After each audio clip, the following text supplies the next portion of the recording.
This is your language of desires. Guys, ito yata yung isa sa pinakakakaibang event na ginawa namin ni Ina. Imagine this sa dami ng pwedeng event sa community, family outing talaga yung inorganize namin. Oo, kasama mga kids, kasama pamilya.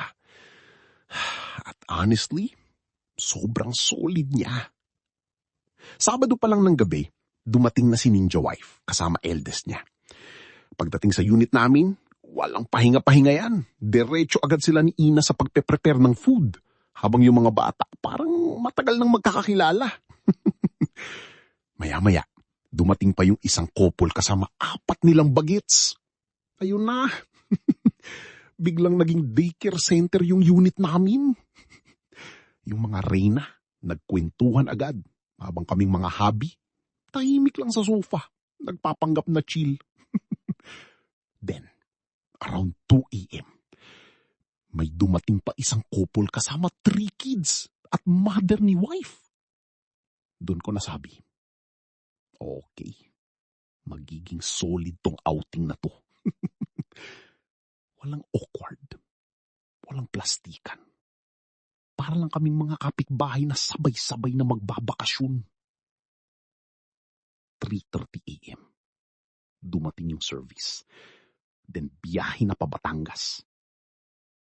Pagdating namin ng Nasugbu, nag-yosi break kami ni Ina at Ninja Wife. Grabe yung lamig. Hindi namin alam kung weather ba talaga yun.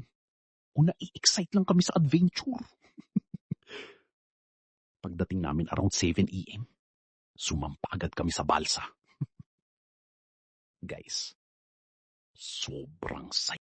May nag-iihaw, may nagluluto, may nagbabantay ng bata, may nagpipicture.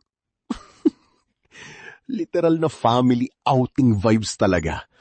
Nag-rent pa kami ng kayak for picture-picture. Tapos si Ina, nag-jet ski. Tuwang-tuwa sila kasi akala daw nila sa lupa lang may motor. Pero syempre, hindi mawawala kalokohan ko. Sa sobrang init, kunwari bigla akong inaway si Ina. As in, dramatic levels. Pero ending, tawanan lang din lahat. After ng outing, tinanong namin sila kung ano naramdaman nila. Guys, halos mapaluha kami ni Ina.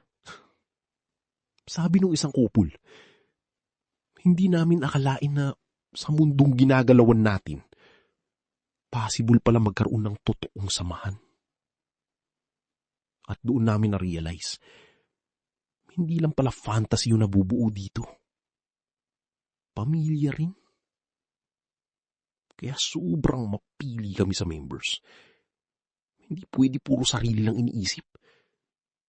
Dapat marunong rumispeto. Marunong makisama. Marunong maging totoo.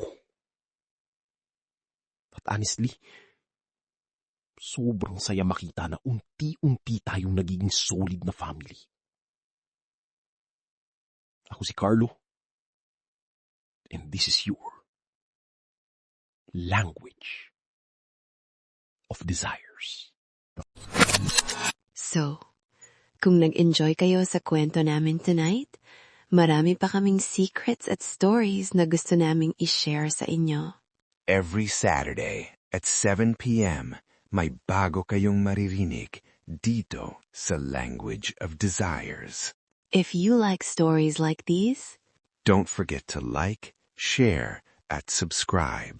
And follow us on TikTok at Language of Desires. Language of Desires YouTube channel. Facebook.com/si Carlo and Yina. Comment yun din below ang thoughts nyo. Baka next time, story nyo na ang pag-usapan natin. And this is your Language of Desires.